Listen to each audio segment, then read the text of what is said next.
ہمارا آج کا موضوع ہے حضرت سیدنا شیخ عبد القادر جیلانی الحسنی والحسینی حضرت غوث اعظم جیلانی رضی اللہ عنہ کا مقام علم، مرتبہ علم اور ائمہ فقہ، فقہاء، مفسرین اور محدثین کے آپ کے نام اہم اقوال۔ سامعین محترم، ہمارے ہاں کسی ولی کی شان کو بیان کرنے کے لیے لوگ فقط کرامات کا سہارا لیتے ہیں، لیکن یاد رکھیے گا کرامت ولی کی ایک جہت کا نام ہے۔ حضرت سیدنا غوث اعظم رضی اللہ عنہ کی 11ویں شریف کا جب اہتمام لوگ کرتے ہیں یا عرس غوث اعظم کا اہتمام کرتے ہیں، میں نے اکثر لوگوں کو دیکھا وہ فقط کرامات بیان کرتے ہیں، جبکہ استقامت کو کرامت پر فوقیت حاصل ہے، اور ولایت استقامت کو بھی کہتے ہیں، فقط کرامت ولایت کا نام نہیں ہے۔ تو غوث پاک رضی اللہ عنہ کی کرامات یہ ان کی شخصیت کی ایک جہد ہے، اور خود غوث اعظم رضی اللہ عنہ ایک ہمہ جیل آفاقی شخصیت تھی۔ آپ رضی اللہ عنہ مفسر بھی تھے، محدث بھی تھے، مجدد بھی تھے، مفکر بھی تھے، اور کتب بھی تھے، غوث اعظم بھی تھے، اور جلیل القدر فقہاء، مفسرین اور محدثین کے آپ استاد بھی تھے۔ غوث پاک رضی اللہ عنہ کا ایک لقب محی الدین تھا۔ آپ نے فقط دین کو کرامتوں سے زندہ نہیں کیا تھا، بلکہ علم کے ذریعے دین کو زندہ کیا تھا۔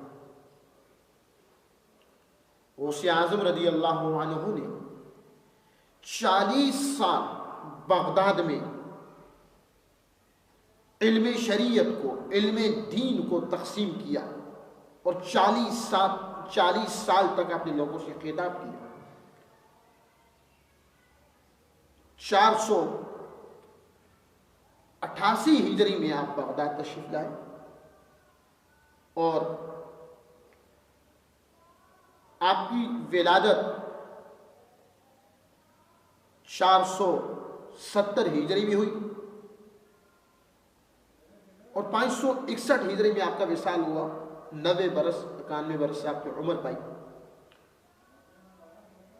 تو بغداد آنے کے بعد آپ نے 40 سال تک واعظ و نصیحت کے ذریعے علم کو تقسیم کیا۔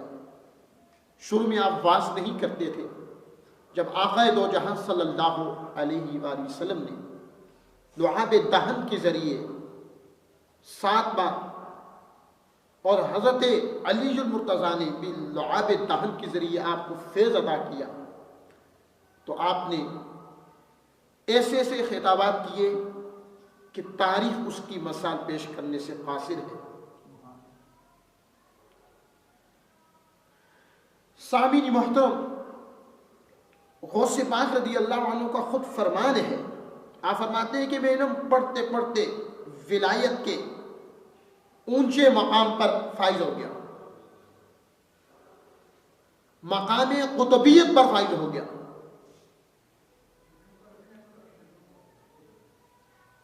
اور سیدنا غوث اعظم رضی اللہ عنہ نے یہ بھی فرمایا کہ میں علم دین پڑھتے پڑھتے قطب بنا، ولایت کے اونچے مقام پر فائز ہوا۔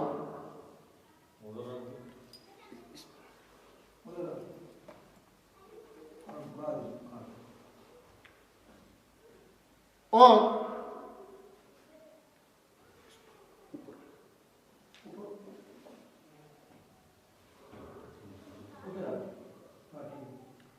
چالیس سال تک آپ نے جو وعظ کیا وہ بھی رسول اللہ کا فیض تھا، اور تاجدار کائنات صلی اللہ علیہ وسلم کا جو فیض محمدیہ اور فیض علویہ کی یہ تاثیر تھی کہ آپ کے جلسوں میں 70,000 سے لے کر 1,00,000 تک لوگ موجود ہوا کرتے تھے، اور آپ کے بیان اور وعظ میں اتنی تاثیر تھی کہ 70 جنازے اٹھا کرتے تھے۔ 13 سال 33 سال آپ نے باقاعدہ دینی کتب کی تدریس کی اپنی جامعہ میں۔ شیخ حماد سے جو جامعہ آپ کو منتقل ہوا، آپ اس کے شیخ الجامعہ کہلائے، محتمم بھی کہلائے، اس میں آپ نے 33 برس پڑھایا، اور ہفتے میں پورے 7 دن آپ پڑھایا کرتے تھے۔ حدیث پڑھاتے تھے، فقہ پڑھاتے تھے، اصول فقہ پڑھاتے تھے، صرف، نحو، بلاغت، بیان، علوم عقلیہ، علوم نقلیہ، سبھی کی آپ تدریس کرتے تھے، اور روزانہ 13 علوم کی آپ تدریس فرماتے، 13 پیریڈ لگاتے آپ۔ حضرت غوث اعظم رضی اللہ عنہ،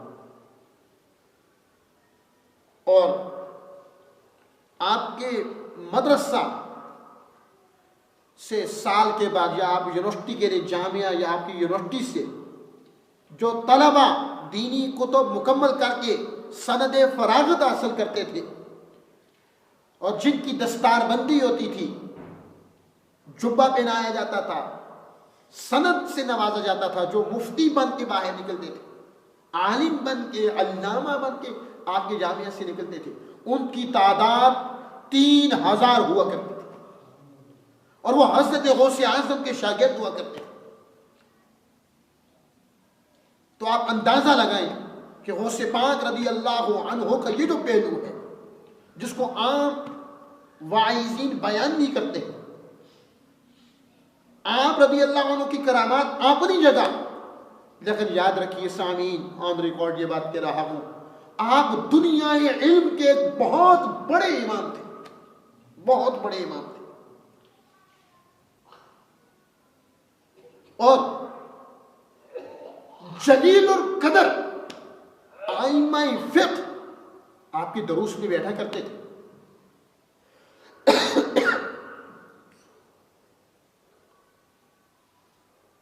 فقہ حنبلی کی ایک کتاب ہے المغنی، اور یہ شرح ہے المختصر الخرقی کی۔ المغنی جس صاحب نے لکھی ہے ان کا نام ہے امام ابن قدامہ المقدسی۔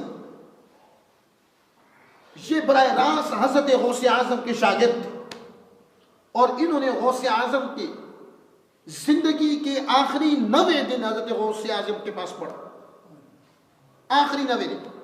یہ بھی گئے تھے، ان کے ساتھ ان کے کزن تھے علامہ عبد الغنی المقدسی، وہ بھی گئے تھے۔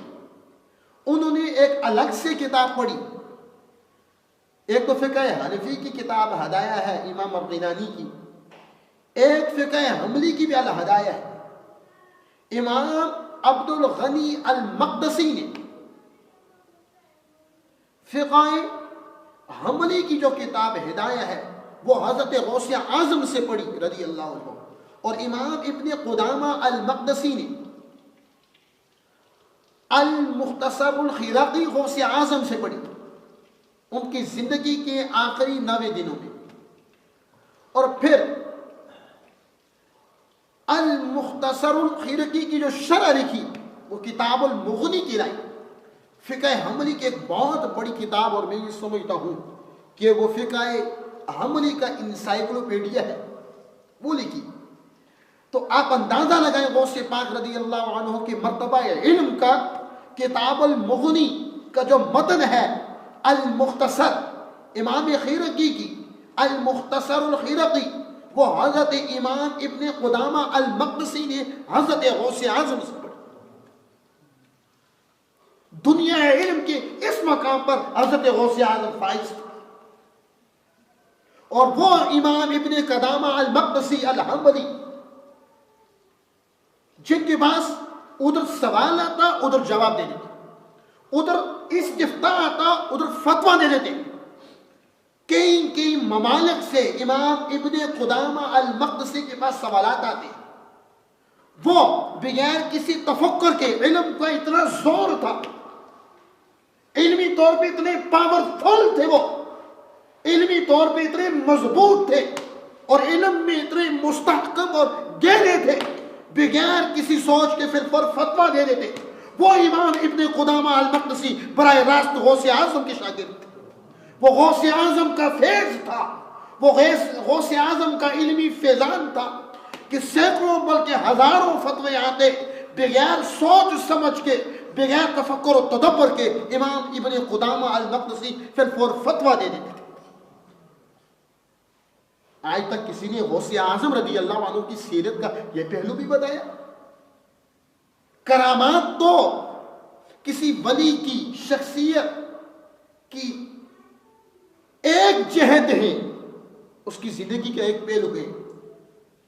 وہ تو ہمارے لیے کرامات نشانیاں ہیں، ولیوں کو کرامتوں کی ضرورت نہیں ہوتی، وہ تو اس کو گرد سمجھتے ہیں اپنے پاؤں کی. اور ویسے بھی جو استقامت ہے اس کو کرامت پر فوقیت حاصل ہے. کہا جاتا ہے کہ استقامت فوق الکرامت، برتری حاصل ہے استقامت کو کرامت پر. سامعین محترم، سلطان صلاح الدین ایوبی یہ صلیبی جنگوں کا سالار، اور اس نے بیت المقدس قبلہ اول کو فتح کیا. اس کی فوج میں بڑے بڑے مجاہدین شامل تھے. ان میں سے اکثریت وہ لوگ تھے جو حضرت غوث اعظم کے شاگرد تھے.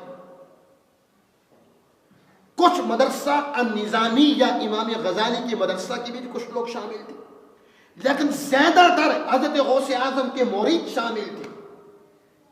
باری اکثریت غوث اعظم کے مریدوں کی تھی، اور وہ غوث اعظم کا فیض تھا کہ خانہ یہ قبلہ اول بیت المقدس بھی فتح ہو گیا. سلطان صلاح الدین ایوبی کی سرپرستی میں، لیکن فوج میں اکثر جو لوگ شامل تھے اس کی آرمی میں وہ حضرت غوث اعظم کے شاگرد رضی اللہ عنہ. اور اس سے اگلی جو دلچسپ بات آپ کو بتاؤں، سلطان صلاح الدین ایوبی کی فوج کے جو چیف ایڈوائزر تھے وہ بھی امام ابن قدامہ المقدسی تھے. اور آپ کو میں پہلے بتا چکا ہوں کہ امام ابن قدامہ المقدسی براہ راست شاگرد تھے حضرت غوث اعظم رضی اللہ عنہ.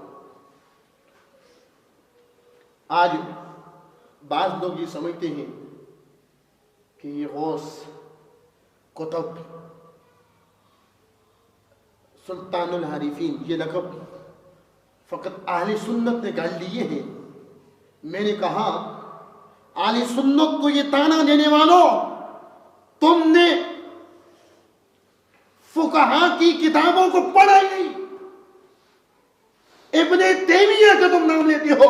علامہ ابن تیمیہ نے اپنی کتاب الاستقامہ میں حضرت غوث اعظم رضی اللہ عنہ کے نام کے ساتھ سلطان العارفین کا لقب لکھا ہے.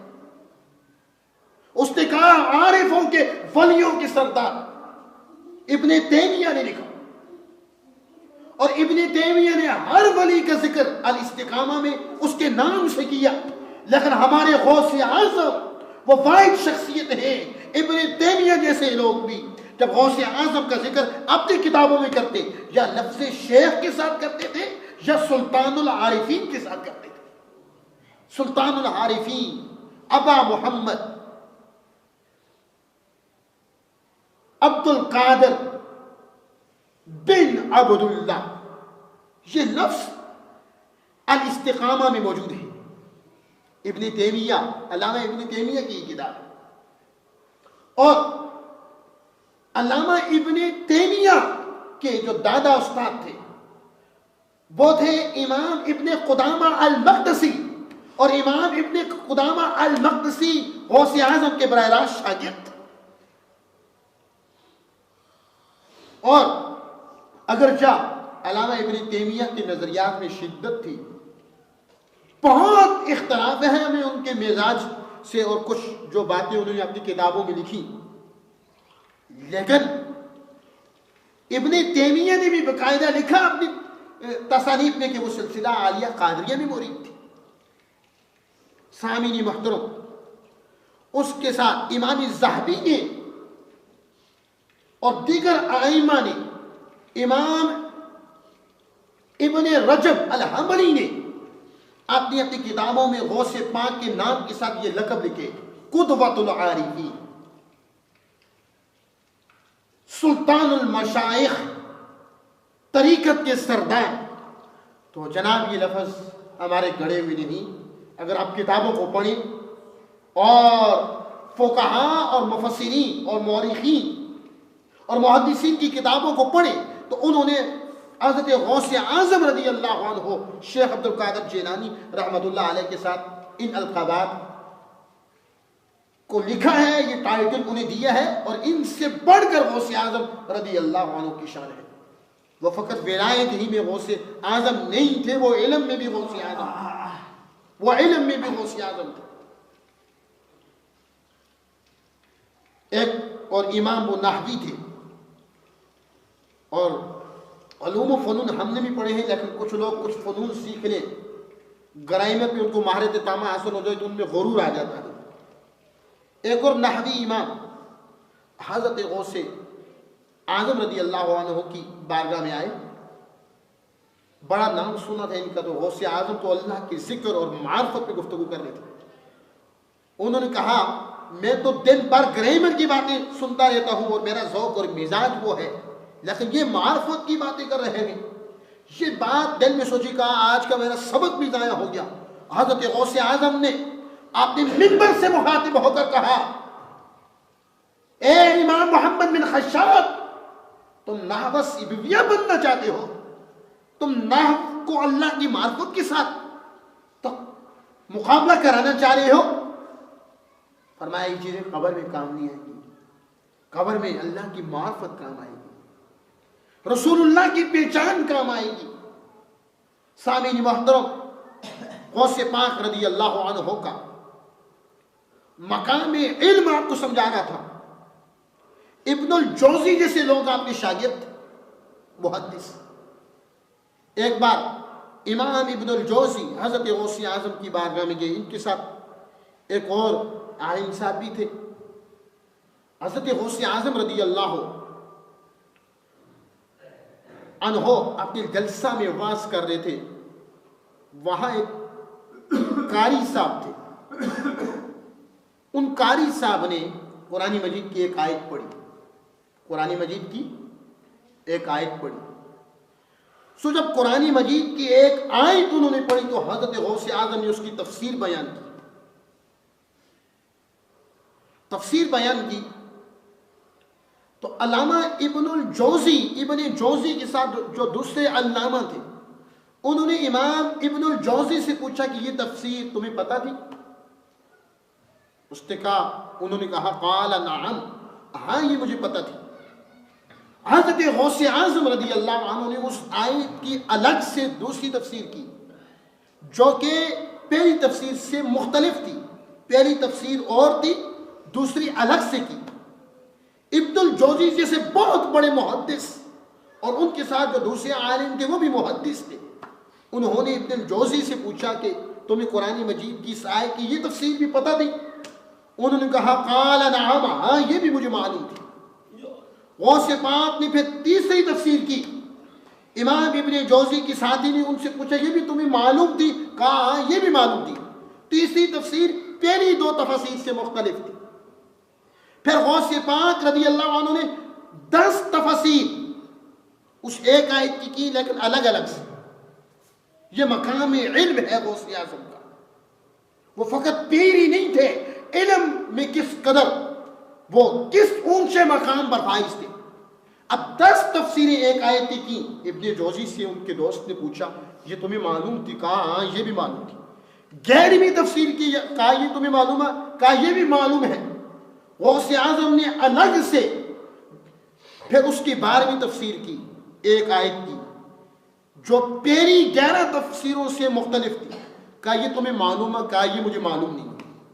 پھر آپ نے 13ویں کی، 14ویں کی، حتیٰ کہ 20 تک پہنچ گئے. ابن جوزی کے ساتھ جو دوسرے علامہ تھے انہوں نے کہا یہ تمہیں معلوم ہے؟ وہ کہنے لگے قال لا، نہیں. 12 سے لے کر 20 تک یہی جواب آئے کہ مجھے یہ معلوم نہیں. پھر غوث اعظم نے مزید 10 تفسیریں اور کی، حتیٰ کہ اس ایک آیت کی غوث اعظم نے 40 الگ الگ سے تفسیر بیان کی.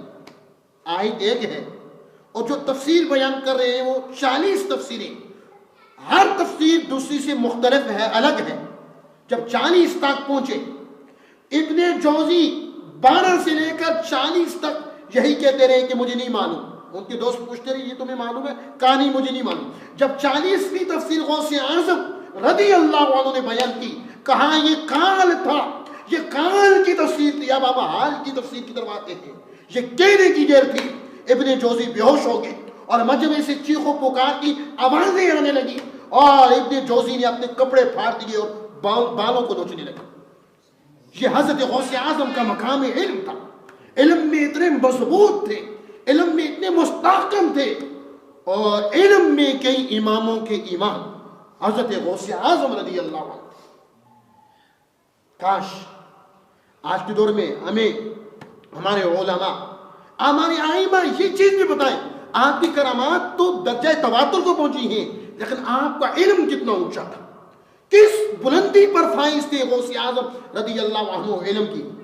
اور پھر علم کے ساتھ آپ کے پاس نور تھا.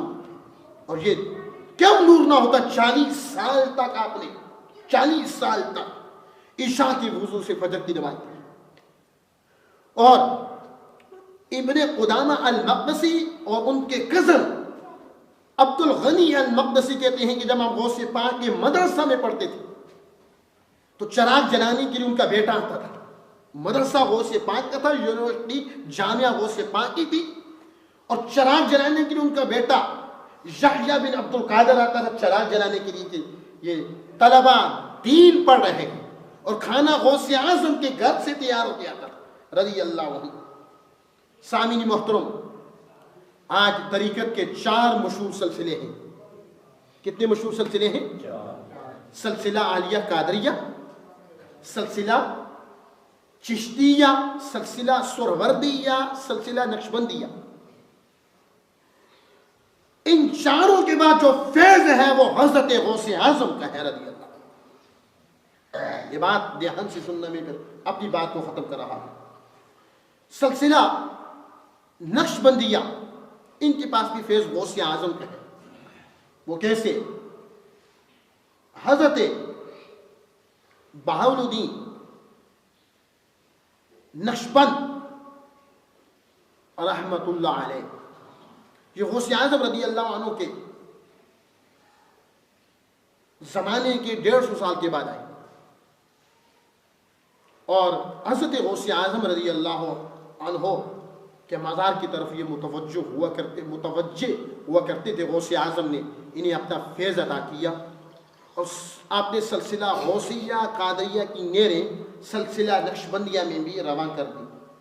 تو نقشبندیوں کے بعد جو فیض ہے وہ حضرت غوث اعظم رضی اللہ عنہ کے کا ہی ہے. دوسرا سلسلہ ہے سلسلہ چشتیہ.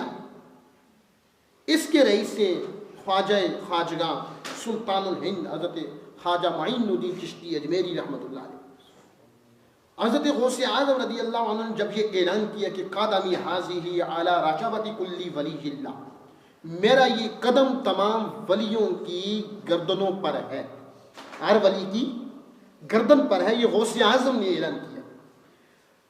آپ نے بغداد میں یہ اعلان کیا منبر پر بیٹھ کر. ادھر خراسان کی پہاڑوں میں خواجہ غریب نواز عبادت میں مصروف تھے.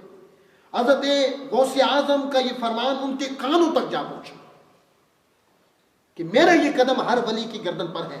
تو سلطان الہند خواجہ معین الدین چشتی اجمیری نے کہا قدما کا علی عینی و رأسی، آپ کا قدم آپ فقط میری گردن ہی پر نہیں بلکہ آپ کے دونوں قدم میری آنکھوں پر بھی ہیں، میرے سر پر بھی. تو حضرت غوث اعظم نے غریب نواز کی جب یہ عاجزی دیکھی، انہیں اتنا فیض عطا کیا، انہیں ہند کا سلطان بنایا، سلطان الہند کے لائے. اور یہ غوث اعظم کا فیض تھا کہ بعد میں 90 لاکھ کو اسلام قبول کرے. یہ فیض بھی حضرت غوث اعظم سے براہ راست خواجہ غریب نواز کو ملا تھا. سلسلہ عالیہ قادریہ تو ہے یہ آپ کا، عبد القادر آپ کا نام تو اسی سے سلسلہ عالیہ قادریہ ہوا. سلسلہ سہروردیہ، چشتیہ اور نقشبندیہ کی وضاحت کر چکا ہوں. سہروردیہ اس کے جو پیشوا ہیں وہ ہیں شیخ شہاب الدین سہروردی رحمۃ اللہ علیہ. ان کے چاچا تھے شیخ نجیب سہروردی، بہت بڑے اللہ کے ولی تھے. وہ ان کو لے کر حضرت غوث اعظم کی بارگاہ میں حاضر ہوئے کہ ان کو علم کلام، فلسفہ، منطق سیکھنے کا بڑا شوق ہے. غوث پاک کی بارگاہ میں گئے. غوث پاک نے چند سوالات کی، سب کے جوابات دے دی. غوث پاک رضی اللہ عنہ نے ان کی سینے پر ہاتھ رکھا، سینے پر ہاتھ رکھا اور ہاتھ اٹھایا تو پوچھا، پھر کہا کچھ بھی نہیں پتا مجھے، کچھ بھی. آپ نے دوبارہ ہاتھ رکھا، معرفت کا علم عطا کر دیا، تصوف کا علم عطا کر دیا اور طریقت کا علم عطا کر دیا. تو شیخ شہاب الدین سہروردی براہ راست حضرت غوث اعظم کے شاگرد بھی ہوئے اور براہ راست انہوں نے ان سے فیض لیا. تو سامعین محترم، اسی سلسلہ میں حضرت خواجہ باول الدین زکریا ملتانی بھی آئے. اسی سلسلہ سہروردیہ میں حضرت شاہ رکن عالم ملتانی بھی آئے. یہ سلسلہ بھی، اس سلسلے کے پاس بھی فیض حضرت غوث اعظم کا تھا. سلسلہ چشتیہ ہو، سلسلہ نقشبندیہ ہو یا سہروردیہ ہو یا دیگر طریقت کے سلاسل ہو، ان سب کے پاس جو فیض ہے وہ حضرت غوث اعظم کا ہے. چونکہ غوث اعظم پیران پیر ہیں، غوث اعظم پیران پیر ہیں، وہ محبوب سبحانی ہے، وہ قطب ربانی ہے، وہ شہباز لامکانی ہے. میں گفتگو کو ختم کر رہا ہوں. سامعین محترم، غوث پاک وہ عظیم شخصیت ہے. آج میں گفتگو کر رہا ہوں آپ لوگوں سے، میں اپنی آواز دور تک پہنچانے کے لیے اس لاؤڈ اسپیکر کا محتاج ہوں. غوث پاک رضی اللہ عنہ کو تقریباً 900 سال ہو گئے. 470 ہجری میں آپ کی ولادت ہوئی اور 561 ہجری میں آپ کا وصال ہو گیا. 90 سال یا 91 سال آپ کی عمر پائی، اتنے برس. اور آپ رضی اللہ عنہ کے جلسوں میں 70,000 سے لے کر 1,00,000 تک لوگ موجود ہوا کرتے تھے. واعظ میں اتنے لوگ آتے تھے.